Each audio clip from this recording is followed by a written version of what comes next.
Moi je m'appelle Alexandre Mathis, du coup je suis animateur à la vie associative à la MJC de Ponto-Combo en Seine-et-Marne, dans la région francilienne.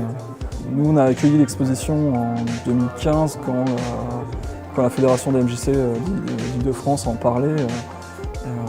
J'avais déjà entendu parler préalablement des travaux avec la fédération d'Alsace, etc. Et que c'était une chouette exposition, que c'était parlait beaucoup comme étant une plus-value pour la structure, etc. Donc du coup, avec les salariés de la MJC de Bonneuil et le directeur et le CA, on avait décidé du coup d'accueillir l'exposition tout simplement, quoi. Et à un moment, on a eu la surprise, oui et non, mais de savoir que l'exposition était payante. Et Bonneuil-sur-Marne, pour l'historique, c'est une petite MJC avec des peu de moyens, qui a eu des difficultés financières à ce moment-là en plus.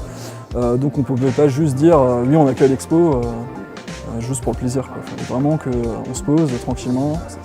L'exposition, il faut que ça suscite du questionnement en fait, chez les jeunes. C'est-à-dire que quand ils rentrent dans l'expo, ils ont des questions, quand ils en sortent, ils en ont encore, ils en ont d'autres.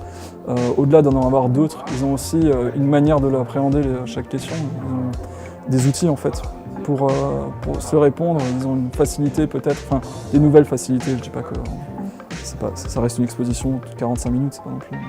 Ils ont peut-être des nouvelles facilités à discuter de certains sujets, de se renseigner auprès de certains acteurs, de chercher les sources, etc., de se forger leur avis, quoi.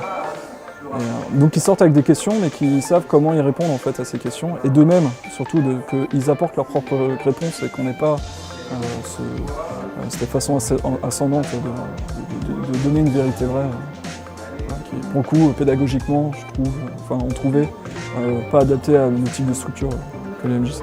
Bon.